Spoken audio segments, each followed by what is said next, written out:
Encounter news, अब लेंगे हर खबर की खबर। इंदौर में मंगलवार को क्राइम के अलग अलग मामले सामने आए। एक मामला महिला को डिजिटल अरेस्ट कर 40 लाख रुपए लूटने का मामला है। वहीं दूसरा मामला एक महिला के साथ दुष्कर्म करने का प्रयास का है। दोनों ही मामलों में पुलिस ने जांच शुरू कर दी है। इंदौर क्राइम ब्रांच में कुछ ही महीनों में डिजिटल अरेस्ट के 26 मामले रजिस्टर्ड किए गए हैं, जिसमें 2 करोड़ 22 लाख रुपए की ठगी लोगों के साथ की गई है। क्राइम ब्रांच द्वारा अभी तक 60 लाख रुपए रिकवर कर फरियादी को कोर्ट द्वारा दिए गए हैं। वहीं एक ताजा मामला फिर क्राइम ब्रांच के पास पहुंचा, जिसमें डिजिटल अरेस्ट की शिकायत आई है। एक वृद्ध महिला को डिजिटल अरेस्ट कर 40 लाख रुपए की धोखाधड़ी की गई है। इंदौर के तिलक नगर में रहने वाली एक वृद्ध महिला ने क्राइम ब्रांच में शिकायत की है कि व्हाट्सएप कॉल के जरिए ठगोरों ने मुंबई क्राइम ब्रांच और सीबीआई के अधिकारी बनकर उनसे बात की और आधार कार्ड व मोबाइल नंबर के आधार पर मनी लॉन्ड्रिंग का खाता खोलने और अवैध रूप से लेन देन की बात कही। महिला जब घबराई तो आरोपियों ने अलग अलग 11 बैंक खातों में महिला से 40 लाख रुपए जमा करवा लिए। यही नहीं, महिला ने अपने बैंक में फोन कर तुरंत अपनी फिक्स डिपॉजिट भी तुड़वाई और पैसा आरोपियों को ट्रांसफर कर दिया। कुछ समय बाद जब उसे लगा कि उसके साथ ठगी हुई है तो उसने क्राइम ब्रांच में शिकायत दर्ज करवाई। फिलहाल पुलिस ने 11 बैंक खातों के 14 अकाउंट को फ्रीज कर 3 लाख रुपए की रिकवरी भी कर ली है और आरोपियों की तलाश में जुट गई है।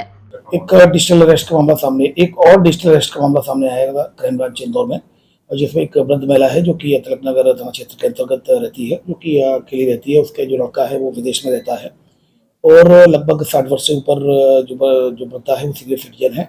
और उसके द्वारा ये रिपोर्ट लिखाई गई। उसके द्वारा ये बताया गया कि उसके पास एक कॉल आया था और मुंबई क्राइम ब्रांच का बनकर और फिर सीबीआई का बनकर, और उसको ये बताया गया कि आपका जो आधार कार्ड है और अकाउंट नंबर है, आधार कार्ड है और मोबाइल नंबर है, उससे आपका एक वो खुलवाया गया है, बैंक अकाउंट खुलवाया गया है, जिसमें कि मनी लॉन्ड्रिंग के तहत उसमें पैसा आया है, इसलिए आपके अकाउंट की जांच करनी पड़ेगी। ये व्हाट्सअप कॉल था। उसके बाद उन्होंने फिर सब इंस्पेक्टर को ट्रांसफर करा दिया और उसके बाद फिर इनको वीडियो कॉल पर लिया गया और वीडियो कॉल पर लेने के बाद उसको उनको ये बताया गया कि ये मनी लॉन्ड्रिंग में आपका पैसा जो आपके अकाउंट का इस्तेमाल हुआ है, इसलिए आपके सारे अकाउंट्स को चेक करना पड़ेगा। और उनके द्वारा उनके जो अकाउंट्स थे, अकाउंट से पैसा लेकर 40 लाख रुपए का उसके साथ फ्रॉड कर लिया। जब महिला को पता चला उसके साथ फ्रॉड हो गया तब वो क्राइम ब्रांच आई। यहाँ पर उल्लेखनीय बात यह है, बताना चाहूँगा मैं इलेक्ट्रॉनिक मीडिया के माध्यम से, कि महिला ने अपनी एफडी तोड़वाई थी और उसने बैंक में फ़ोन किया कि मुझे एफडी तोड़वानी है। बैंक वालों ने मना भी किया कि आप इतनी जल्दबाजी क्यों कर रही है, ऐसा क्या करना है। तो महिला के द्वारा बताया गया मुझे इन्वेस्टमेंट करना है, इसलिए तो उसने एफडी भी तोड़वा ली अपनी, और एफडी तोड़वा के बुलाकर उससे लगातार पैसे मांगे जा रहे थे, तो उससे 40 लाख रुपए का उसके साथ फ्रॉड हुआ है। फिलहाल क्राइम ब्रांच के द्वारा इसमें तत्काल शिकायत रजिस्टर, कंप्लेंट रजिस्टर की जाकर इसमें कुल मिलाकर जो 11 बैंक अकाउंट 11 बैंक आए हैं जो कि आइडेंटिफाइड हुए हैं, जिसमें 14 अकाउंट्स में पैसा गया, उन सभी को फ्रीज करा दिया गया है। अभी फिलहाल 3 लाख रुपए को होल्ड करा दिया गया है।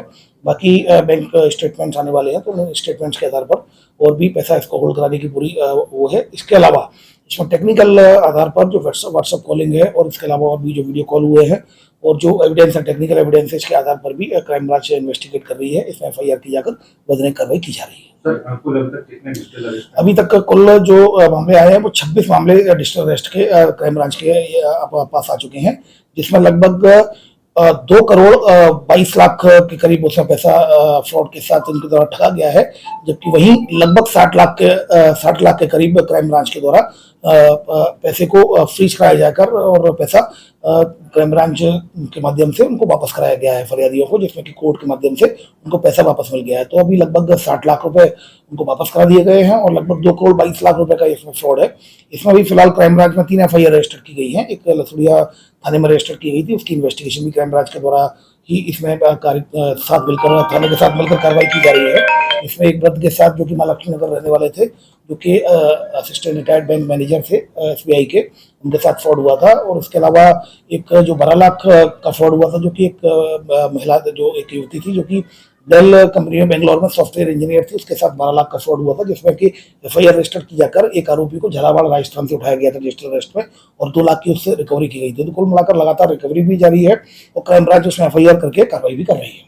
सर, ये जो डिजिटल अरेस्ट होता है, ये कैसे लोगों को चिन्हित करके डिजिटल अरेस्ट किया जाता है? देखिए, इसमें चिन्हित नहीं होता है, तो रैंडम कॉल होते हैं और कोई भी इसमें ट्रैप हो जाता है। मेरे पास भी फोन आते हैं, आप लोगों के पास भी आते होंगे, बहुत लोगों के पास फोन आते हैं। तो उसमें ये लोग लगातार ये फिशिंग करते हैं, कई मेल भेजते हैं आपको, कई बार आपको कॉल करते हैं, कई बार कॉल ऑटोमेटेड हो सकता है, कई बार व्हाट्सएप कॉल हो सकता है। और ये लगातार ये साइबर फ्रॉडस्टर्स जो होते हैं, डिजिटल अरेस्ट की बात अगर हम नहीं करें बल्कि साइबर फ्रॉड की बात करें, तो ये सुबह से लेकर रात तक हजारों SMS हजारों लिंक आपको फिशिंग लिंक भेजते रहते हैं। उससे मैटर ऑफ टाइम और कोई उसमें ट्रैप हो जाता है जो समझ नहीं पाता है, तो उसको ट्रैप करके उसके साथ फ्रॉड कर लेते हैं। सर क्या सावधानी रखना चाहिए डिजिटल अरेस्ट से बचना है? डिजिटल अरेस्ट से बचने के लिए सबसे पहली बात तो ये कि आपको पैनिक नहीं होना है। कोई भी किस प्रकार का कॉल आता है तो आपको पैनिक नहीं होता है। सबसे पहला मैं इलेक्ट्रॉनिक मीडिया के माध्यम से ये कहना चाहूंगा कि डिजिटल अरेस्ट नाम का कोई भी शब्द कानून में नहीं है। कृपया करके डिजिटल अरेस्ट साइबर फ्रॉडस्टर्स के द्वारा बनाया गया ये शब्द है, और वो आपको इस तरीके से ऐसा लगता है आपको जैसे कि कानून ये कोई प्रक्रिया है। तो मैं आपको ये कहना चाहूंगा इलेक्ट्रॉनिक मीडिया के माध्यम से, डिजिटल अरेस्ट नाम की कोई भी कानून में किसी भी प्रक्रिया है, नहीं कोई टर्मिनोलॉजी है। तो सबसे पहले तो इसका ध्यान रखें। दूसरा, कभी भी कोई भी गवर्नमेंट एजेंसी होती है, जो लॉ एनफोर्समेंट एजेंसी होती है, कभी भी किसी व्यक्ति के अकाउंट से पैसा ट्रांसफर नहीं कराती। अगर आपका अकाउंट सस्पेक्टेड भी है तब भी आपके अकाउंट को फ्रीज कराया जाएगा, लेकिन आपके अकाउंट से किसी दूसरे अकाउंट में पैसा नहीं डाला जाएगा। तो ऐसी कई सावधानियां हैं। सबसे पहली सावधानी ये है कि आप पैनिक ना हो। जैसे ही आप पैनिक नहीं होंगे, आपके सेंसेस लगातार काम करेंगे, तो जैसे ही वो बात करेंगे तो अपने आप आपको आप बात समझ में आना शुरू हो जाएगा।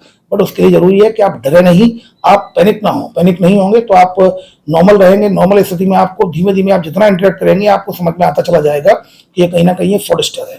और तत्काल नजदीकी थाने में जाकर उसकी रिपोर्ट कर, अगर आपके साथ फ्रॉड होता है, अगर आपके साथ ऐसा कॉल भी आता है तब भी आप ठीक है सर, मैं उससे आप रिक्वेस्ट कर सकते हैं कि सर मैं अभी इस तरह के डिजिटल अरेस्ट के मामले काफी बड़े हैं, लोगों के साथ फ्रॉड किया जा रहा है, सर आप अपना नंबर दीजिए, आप अपनी आईडी बताइए, सर मैं लोकल थाने से बात करके फिर आपको मैं रिवर्ट करती हूँ। तो कहीं ना कहीं आपको ये सावधानियां लेनी पड़ेगी। अगर वो वास्तविक में एजेंसी होगी भी, लॉ एनफोर्समेंट एजेंसी, पहली बात तो किसी भी शॉर्ट नोटिस में केवल बिना आपको नोटिस दिए, नोटिस भी जो होते हैं उसको वेरीफाई कराएं, आप तत्काल निकटतम थाने में जाएं। इंदौर शहर में एक बार फिर से दुष्कर्म का प्रयास किए जाने की घटना सामने आई है। शहर के कनाडिया बाईपास पर लिफ्ट देने के बहाने से एक युवक ने पीड़ित महिला से दुष्कर्म का प्रयास किया, लेकिन पीड़िता के चिल्लाने से युवक भाग गया। पुलिस ने पीड़िता की शिकायत पर मामला दर्ज कर लिया है। दरअसल हाउसकीपिंग का काम करने वाली एक महिला कनाडिया बाईपास पर सिटी बस का रास्ता देख रही थी, लेकिन बस नहीं मिली तो उसने एक बाइक सवार से लिफ्ट मांगी और आगे तक छोड़ने की बात कही। इसके बाद बाइक सवार ने महिला को बाइक पर बैठाया और सुनसान जगह पर गाड़ी रोककर दुष्कर्म का प्रयास किया और पीड़िता के कपड़े भी फाड़ दिए, लेकिन पीड़िता के शोर मचाने से बदमाश भाग गया। इसके बाद महिला अपने पति के साथ कनाडिया थाने पहुंची और अज्ञात बदमाश द्वारा दुष्कर्म का प्रयास किए जाने की शिकायत दर्ज करवाई। फिलहाल पुलिस सीसीटीवी के आधार पर बदमाश की तलाश करने में जुटी है। इंदौर से एनकाउंटर न्यूज की रिपोर्ट। कनाडिया में एक छेड़छाड़ का मामला सामने आया, जिसमें कि एक जो महिला थी वो रात्रि में लगभग 11 बजे करीब कनाडिया के ब्रिज के ऊपर खड़ी हुई थी और लगभग 40 वर्षीय महिला थी। वो वेट कर रही थी कहीं किसी वाहन का। तभी एक व्यक्ति आया, हेलमेट लगाकर, बाइक से था। तो उसने बोला भैया मुझे आगे छोड़ दोगे? तो उसने बोला कि ठीक है बैठ जाओ। उसको बैठा लिया। फिर आगे कनाडिया रोड पर कहीं वो जहाँ पर एकांत पर ले जाकर साइड में उसने वॉशरूम यूरिन के बहाने से उसने मोटरसाइकिल को रोका और फिर उसको जबरदस्ती झाड़ियों में ले जाने लगा और उसके कपड़े फाड़े। और जब उसने चिल्लाने की कोशिश की तो उसका मुंह बंद कर दिया और फिर जैसे ही उसे ज़्यादा चिल्लाया तो फिर वो भाग गया बाइक से। वो हेलमेट लगाए हुए था। फिलहाल इसमें युवती की रिपोर्ट पर केस रजिस्टर कर लिया गया है। सीसीटीवी फुटेज के आधार पर व्यक्ति को आइडेंटिफाइड किया जा रहा है और नंबर को आइडेंटिफाइड किया जा रहा है। उसको जल्दी आइडेंटिफाइड किया जाकर उसको गिरफ्तार कर वैधानिक कार्रवाई की जाएगी।